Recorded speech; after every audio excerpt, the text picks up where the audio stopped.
From classic whodunits to modern psychological thrillers, each episode offers exclusive insights, behind-the-scenes stories, and discussions on the art of crafting compelling crime narratives. Whether you're a seasoned investigator or a newcomer to the genre, Books to Die For is your ultimate guide to the thrilling world of crime literature. Welcome back into the House of Mystery. I'm Al Warren. Mr. Joe Goldberg is here. Take the chains. He's running the show. Oh no, you're the man. I'm just in the house watching your genius, your broadcasting prowess. I'm not professional of anything. That may not be true. Those days back when we were in San Francisco or the streets of Seattle. Yeah, walking the streets, but that was something different. Yeah, absolutely different kind of profession. Yeah. I belong to the union. Well, speaking of unions, listen, we've got a Canadian writer. We've got Mr. Andrew Buckley here, and he's going to talk about his new book, and we're looking forward to it. So, Andrew, thank you for coming on the show. Thank you for having me, guys. I appreciate it. So, Havelok, it's kind of a spy espionage sort of book, kind of, I guess you would call it. And what drew you into that category to write? It was early in my writing career when I actually wrote this manuscript. It was something that I'd had on my mind for quite some time. I came from a background where I wrote a lot of satirical, absurdist kind of fiction, paranormal fantasy, and that kind of thing. So this was a departure. My literary agent at the time was not thrilled by it at all, because it was not in line with the genre that I was writing most commonly. It was very different style-wise. But it's something that just burned into my brain, and I'd always had this idea about, what if James Bond did actually impregnate one of those Bond girls over the years, and what would happen to that child, and how would they grow up not knowing their father, and what kind of person would they turn out to be? And the consequence was Havelock. It basically follows this girl's journey as she goes in search for her father and infiltrates MI6 and helps them avert a world arms disaster. How do you get into the mindset of a female character like that when they're the main character, especially? That was part of the problem that my literary agent had with me writing this book. They made me first publish it under a pen name of Jane D. Everly because they didn't think readers would accept a male writing a strong female protagonist. So this is basically a rewritten version of that. It was on the market for like 6 months, and I pulled it way back in 2015. So this is, I guess, in sense a republication, but it's a new version. I basically took a lot of the traits from different action stars over the years and different spy thrillers that I'd read. I used to read a lot of William Dial novels when I was younger, and I really liked the kind of hard-nosed characters that he wrote, whether they were male or female. You can suspend disbelief in certain ways as to, a 140-pound female taking down a 200-pound male. But I liked the idea of somebody who could think their way around problems, as well as being sassy and sexy and a badass. And I just took the traits that I would have, I really loved in those spy thrillers and those characters, and just kind of imbued it into the character of Eliana Havelock. We did, a bit of James Bond kind of element to it, where she is, he was a womanizer. She's also a bit of a womanizer, but that kind of sensibility that she had about her, that she was no nonsense, pulls no punches, goes for what she wants. So what was the issues that you had writing from your paranormal, fantasy, satirical, whimsical world to writing the espionage book? What did you find different or challenging or easy? I found it very difficult to write without imbuing humor into it. I write humor very naturally and very easily. It's a genre that I've always been drawn to. Breaking away from that and applying it to something where it was serious issues, or it had to at least appear to be serious issues, and the characters were dealing with serious problems and life and death in a way that was not whimsical or absurd. I found that a little bit tricky at first. But getting into those characters, and the way I wrote it was Eliana Havelock's chapters are from first person and everybody else is from third person limited, which was another issue that my literary agent had at that particular time. I was a real headache back then. And it definitely was something that was a challenge, but that's also partially why I wanted to do it. And I I had conversations with the Ian Fleming estate over what I could and couldn't say in relation to the James Bond character. And it was all good conversations, of course. It was an interesting experiment for me to do, but you have a story in your brain and you just have to get it out. It's just one of those scenarios. I really wanted this character to be on paper. Just for the record, my first Spy Devils book in my espionage series, someone actually titled their review "A Whimsical Spy Thriller." Whimsical? Yep, they used the word whimsical because I put humor in it because there was sarcastic, dark humor in it. Because I worked to get through the stress of the job, you live on dark humor. You have to let it's like MASH, like the whole you were that way or you go nuts. Well, overstating, but there was a lot of that sort of. So I put that in the book, and that was just different than the bang bang shoot 'em up. When you find humor coming easily, you don't think that might be an element of your character in any situations. Did it creep through at all because of the situations you're putting a new character in? Yeah, in much the same way that you're describing the sarcasm and the sass that kind of goes with it. I've never met anybody funnier than a mortician, because their job is so freaking dark. But the gentleman who was in charge of my father's funeral like 8-9 years ago, the dude was hilarious. But I'm like, man, the stuff this guy must deal with, I guess he has to be that. And so when I wrote that book, I mean, there was the humor crept through anyways. I'm naturally sarcastic and growing up in England, and I wanted that for the character anyways. And they're dealing with these horrible situations. They're in these life and death situations. Like you said, it's how you deal. Humor is how we deal with a lot of common problems and difficulties in life. So why wouldn't it come through in the character? So yeah, absolutely. Are you careful about your timing then? Like when you're writing the humor in this sort of a book, it's got to be at the right place and time, right? Of course, you can't be cracking jokes at the serious moments, but you have to be giving it a sense of levity at the moments when, it really needs it. So yeah, there is definitely a timing element that's attached to that. Like Joe said, I mean, it's the dark humor side of it is something that just tends to crop up, I think, in those situations. But humor is all about timing anyway. It's all about when to make the joke and when to hold back or when to pause. You had a story. Did the character come second then? Did you think about it at the same time? It's all it's like, oh, character story first, your character first. But it is important because some people, they're just different. And sometimes when it comes up with something unique in the creation of a character or of a story first. I had the character from doing research into Fleming's work. So I read the entire, everything that he wrote, all his novels and all his short stories, and I went through the entire thing, trying to find out what the best through line would be for introducing, this external character into this kind of a world. So the character of Eliana Havelock was based on the short story from For Your Eyes Only, and so I was able to kind of back end the character into that kind of out of that scenario, I suppose. But the actual story was something totally different. I had this idea for a screenplay because I originally was trained as a screenwriter. That's what I went to school for, and I had this idea for a script called The Trigger Effect. Where nanotechnology got to the point where you could program a pill, give it to somebody, and it would give them a certain amount of triggers that would allow them to accomplish a mission or do something specific. And so basically I took that concept and that became part of the story in Havelok and became the main issue where that the antagonist was trying to, introduce this into the market and was causing all kinds of havoc across the world with it. So does your main character have a purpose for the reader? Something you want them to take away from this character?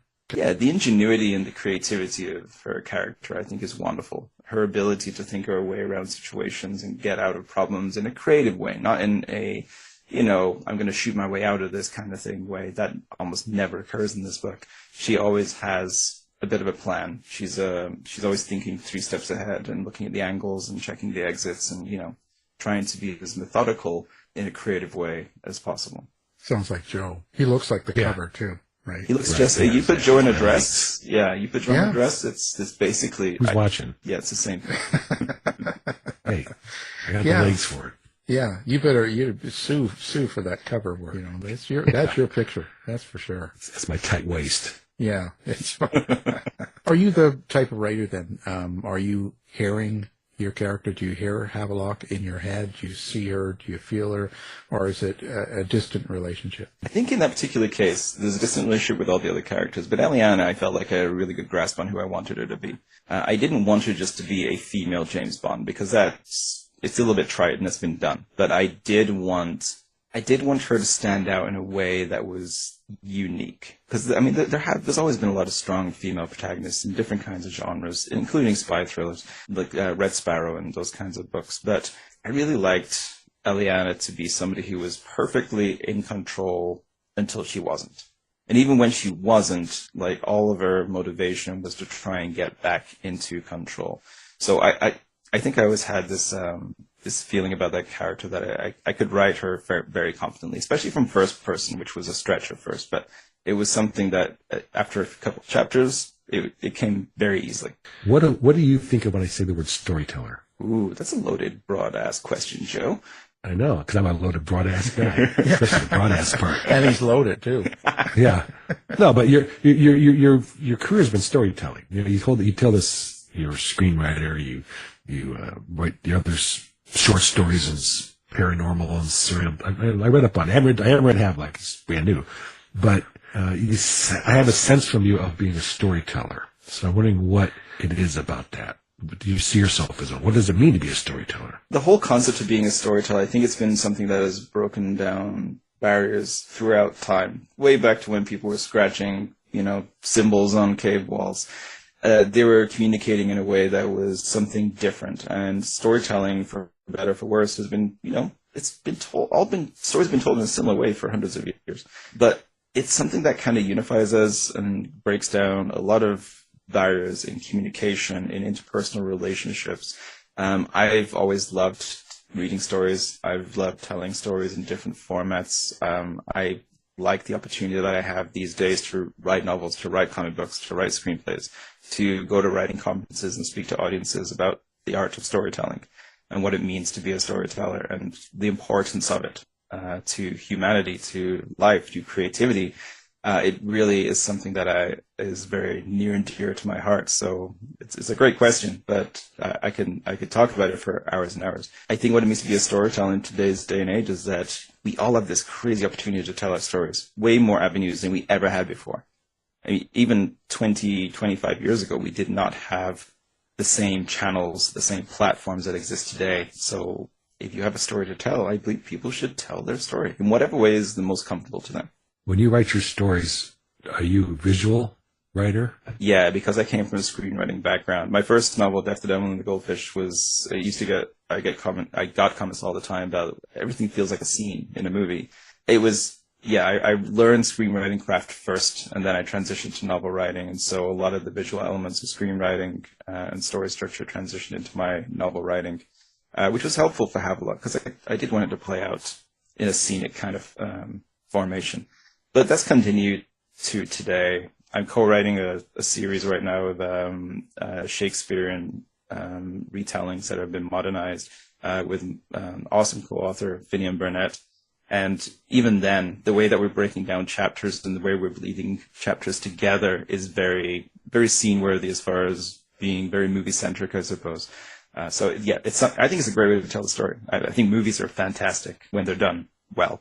I've always leaned into that, and I like that my writing kind of skews that way. So the evil in the book, the bad character or the bad thing that happens, how do you develop that? How do you write that? Well, I read all about Joe. I was like, this would be a perfect villain. Read my bio. Talk to my wife.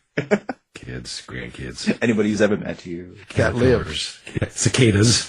The ones that are still alive, of course. Yes. Man, writing villains is fun. Villains are just fun characters. Villains are almost always more fun to write and develop than the heroes are. So in this particular case, I needed somebody who had been good at some point in his life, that would make the perfect foil for, my hero in this particular case, who was willing to go to great lengths and was willing to take the risks and the chances. But the villain had to be somebody who was so power hungry and so bent on what they wanted, and who considered themselves to be somebody who was also 3 steps ahead of the game at all times. And then to have that unravel in the book for them to make them desperate and make the wrong move, or maybe the right move. I don't want to spoil the book. I just like the idea of a villain who's willing to take those chances and sacrifice others without even a second thought to what they're doing. I like that in my villains. I like those kinds. Drawing from your own experience, that's all. Yeah, all the villains I've met, all my film school instructors. You kill those off, right? That's Al's voice. Yeah, well, that's right. So at the end of the day, are you writing for pure entertainment, or do you have a subtext or some sort of a meaning underneath the story? Well, money. I mean, I'm writing for money, Alan. I mean, that's really the... Well... Money? Writer? What? Yeah. You are a horror writer. That's true. In the end, it's tricky to explain because I'm not a typical author in that I don't really stick to one genre. I mean, I've written horror and paranormal fantasy. I've written spy thriller. I've written urban fantasy, satirical fiction. I've written fairy tale fantasy with a whimsical slant. I have a high fantasy that I've had a work in progress for a while, and a sci-fi that my co-author and I are looking to maybe work on too. The Shakespeare retellings, like, it's all different. I'm not a single genre writer, so what am I trying to convey with my stories? Just entertainment value. I think stories are wonderful ways, like I said, to unify and create community, inspire, make people laugh, make them cry.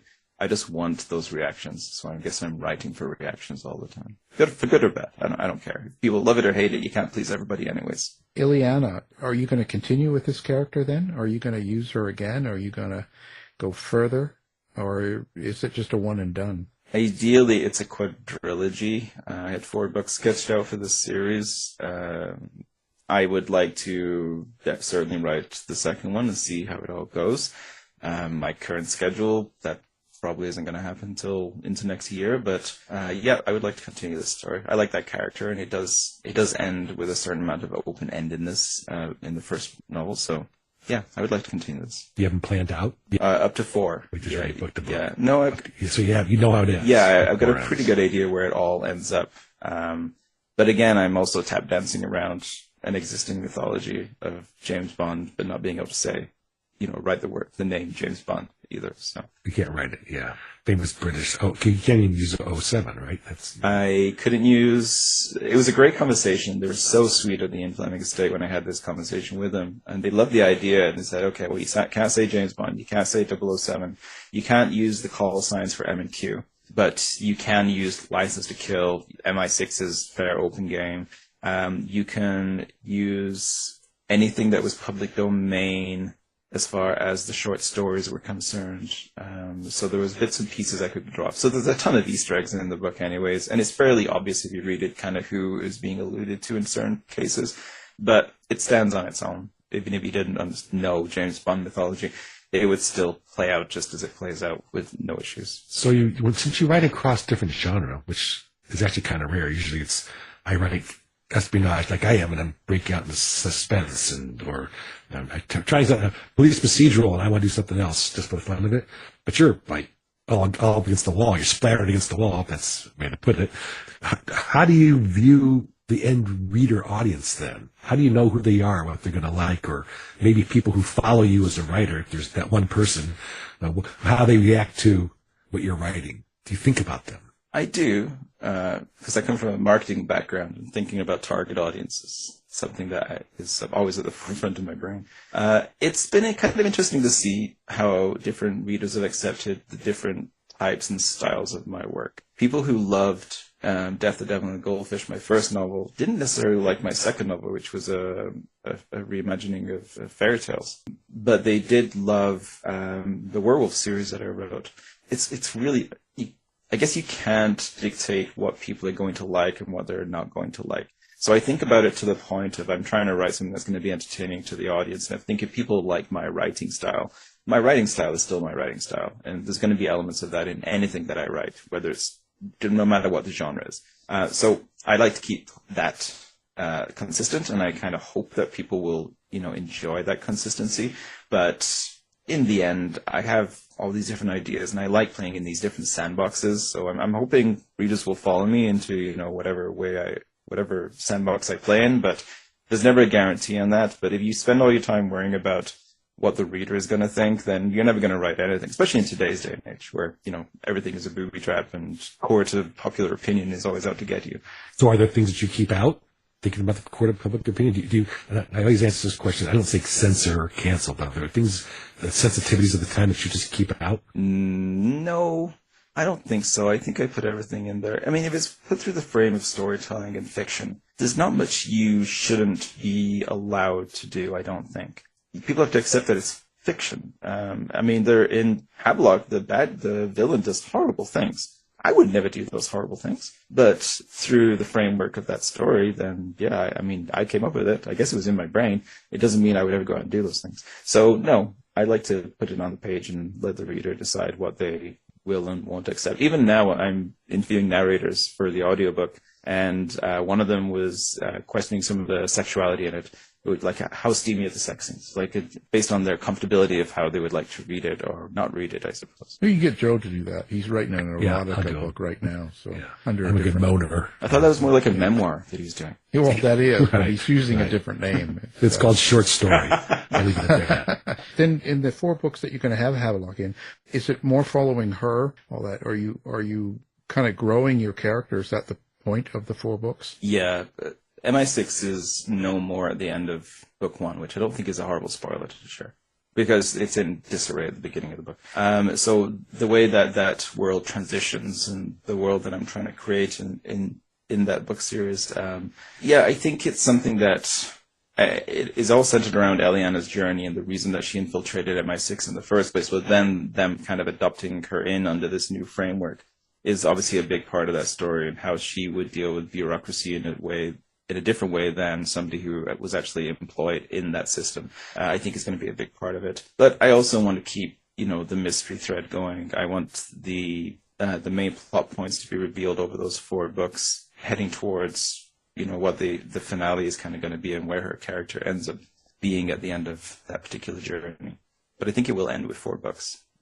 So what do you think the biggest difference is for you for writing a book as compared to what you were doing before, screenplays and stuff like that? What's the biggest challenge? I don't know that there's that much difference between it. The story structure is the same. The plot points all hit the same places. The biggest difference is the visual component, which I still try to incorporate a lot into my novel writing anyway, but screenwriting is so limited. You can only put down on the paper what the audience is going to see. I'm currently working on a horror screenplay for a friend in Vancouver. It's a weird, switch to flip in your brain that what you're putting down in there can only be whatever the audience that you're going to see on the screen. You can't play around with any kind of internal narrative. You can't deal with emotions unless they're showing it on their face or expressing it in dialogue. I found screenwriting to be a lot more restrictive in that sense. Novel writing is wide open. I found a lot less challenges going from screenwriting to novel writing than if I'd gone the other way. So if anything, I think screenwriting only helped enrich my novel writing ability, whereas if I went the other way, I think it'd been very jarring, I think. Yeah, we've heard that from other authors who go across genre. I want to ask one question going back just for a second, because you use the word plot points and plot, story. In writing an espionage novel, so I know a lot of them, they're trying to make the story topical. It's China, it's nuclear bombs, it's AI, it's whatever. Were you, in building your character and creating a story visually, thinking topicality? It needs to be about, or take your pick, or was it just the plot was there to drive the character? It was a certain amount of research I did when I started to build that on 2 different fields. One was on the technology side with this whole trigger effect concept, because I had read a bunch of articles out of Australia where they were experimenting with nanotechnology that could do all kinds of crazy stuff, which is like the smallest microscopic robotic elements that could be pre-programmed. And they were using it for airbags in cars, where in the case of an accident, it was theoretical at the time, a car would crash and the nanoparticles that were in the car would automatically freeze and hold the driver in place so that they wouldn't sustain any injuries. So in sense, it would be far more effective than an airbag would be. I thought if you could pre-program something like that, then it was just a hop, skip, and a jump to take that to something that would work internally in the body. And I know they've experimented with it, as far as exploring the biology of primates and all that kind of stuff. So I did that kind of research. On the actual espionage side of it, I did look at what the current, at that particular point, 2015-ish, what the current state was of Karachi, Pakistan, where there was a lot of arms dealing, and what, was going on with the Golden Triangle at that particular point. So I tried to keep it topical to a point, but I also twisted on his head for the sake of writing. And fiction. And I didn't want it to be purely this is going to be a political statement about this or a political statement about that. I really did.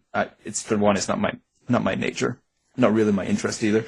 And I didn't want to insult anybody by, going into those heavy issues without me actually having any experience in it or, being truly passionate about those things. I did fictionalize a lot of it, but I did do the base research to figure out, where was, the main arms dealership happening in the Middle East at that particular point. What were the actual real issues that, were happening that with dictatorship, what had happened in Burma at that particular time. I did go into those elements, and then I fictionalized and twisted things to fit into the plot of my story, basically. Do you keep it more specifically topical when you write, Joe? Or do you? Well, like you, I in my Spy Devils series, the Chinese are the bad guys, I guess, and there's other pieces, and China's topical, right? But I don't make it they're taking over. Well, I did have a mention of Southeast Asia, things like that, but they are an aggressive intelligence operation, and so I use that as the sort of basis underneath.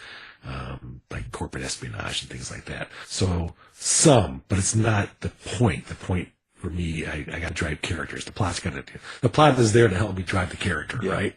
And if I need them to do something, I try to be as close to real as I can get in every way. If there's something happening somewhere in the world, I found an article, I did a story on it, but my point is not to be, big bad Chinese or whatever it might be, or big bad government. It's the way to drive action and to drive the character's development. That's kind of mine. And I'm getting away from espionage, and it's all character. I'm having people read my first 100 pages. I never had anybody read the first 100 pages of the espionage books. Like you, I've gone to first person female, and it's exactly like you. A couple chapters, you start hitting the ground. But my daughters, my wife, and people like that are reading it saying, nah, because I need to learn. But it's character-driven. Plot. And actually the plot, you teach communications, right? Marketing, communication theory, yeah. Marketing, communication. So I do social media and misinformation. Those are the topical. It is topical on those issues. As of today, type of social media, current events. So yes, but not, the espionage stuff was there. I find the suspense stuff is actually a little bit more. The idea came from a topical contemporary element. But I think that's just escaping that's the escapism piece, though, right? I mean, we all live in the real world, and we all hear about horrible things happening in different parts of the world. I didn't want to, I've never ever wanted to write from the standpoint of this is a soapbox to bring light to those things.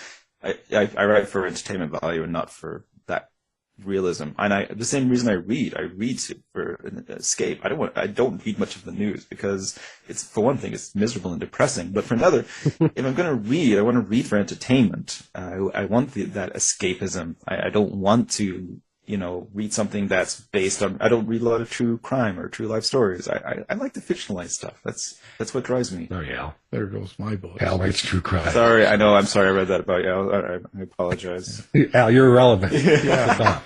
32 books down, nothing to go. Let the real authors talk. You 32 book guys who've got TV deals and everything else. You just get out of here. Yeah, let me step aside here. Sad. I'm sad. I know. I don't write. I'm a terrible writer. So you're problem. Great. Read Al's books. You'll learn how to write in a certain genre. I mean, kind of like what Andrew's saying, though. I don't know if I can write horror. I don't think that way. My brain doesn't work that way. I'm not exactly sure how it would work. I know I can write suspense because there's a relationship between suspense and espionage. I don't think I can do true crime. Yeah. Yeah, I don't think I do true crime, but the relationship between suspense and thrillers and horror is a thin line. You could easily transition over to that because it's a lot of the same mechanisms. It's a lot of the same mystery elements. All you're doing differently is you're building in a different theme, a different framework. Like every horror story has a very specific formula that follows, which is, the fear. It's the fear piece. What is the fear? How is it represented? And that is basically the key and the big difference between thrillers and horror. It's a hop, skip, and a jump. You can definitely do a jump. Yeah, I think there's it's creating the story and creating that fear. That's just for the sake of no one cares. The chapter I just wrote in my book was called Thin Line. It's about the idea of thin line between this and that as part of my book, because it is, right? Now, there's a big broad line, I think, to true crime, because that's not fiction, and it takes a different level of research and better writing like Al. But I'm not kidding. But I agree with you that there are elements that cut across genre and suspense for drawing in the reader and holding them there, making them want to turn the page is, in a fictionalized way, is universal. I think so. I think a lot of genres do cross over. Like a lot of actors have always said, if you can act in comedies, you can act in dramas, because comedy is so much about the timing and about doing the setup, that 1, 2, and then whatever the punchline is. And if you can do that, you can also hit those exact same dramatic beats when you're doing hard drama too. Same with writing. If you can, infuse humor into your work, then it's not that dissimilar to actually writing pretty heavy dramatic prose. You're still hitting that 1-2 punch with whatever the finality is. I think there's a lot of crossover with genre. I think a lot of people say, oh, I could never write that genre. I say, if you think about it a little bit, chances are you could, with just a little bit of a twist. It doesn't take much. And all it takes for the last comment is do it. Yeah. Practice and experience. Yeah. Don't tell me you can't do it. And if you do it lousy the first time, who cares? Just do it. Yeah, it's all a learning experience. You're never going to know if you don't try it. Like, give it a shot. I tried straight horror, and I couldn't actually do it, because I'm too sarcastic. There's humor elements in horror for levity that I had a hard time. And my agent says, you need to rewrite this as a middle grade, which became my werewolf series. And that was meant to be like a straight up horror werewolf series. And it became a whimsical middle grade coming of age, zero to hero kind of story instead. Are you big on interacting with people on social media? Do you have a website? Where do people? Yes, I am interactive on those. As somebody who teaches marketing, it's impossible for me to ignore. And if you're an author in today's day and age, you can't ignore social media. As much of a horror story of a time suck that it is, like, we're just stuck with it these days. It's the foundational piece. It's where people go to find you. It's where they go and find the human behind the stories. And so you have to be interactive. So I'm on Facebook and Instagram as my primary ones, but I also have a Twitter account, TikTok. I have a Patreon that I'm currently overhauling. My website is my main hub where you can find everything. I'm on all that stuff. And honestly, if I spend half the time that I spend on those platforms actually writing, I'd finish books way faster. The book, Havelok, our guest, Andrew Buckley. Thank you for being here. Thanks for having me, guys. This has been a production of the House of Mystery Radio Show. To find out more about our show, guests, or hosts, go to our website at houseofmysteryradio.com.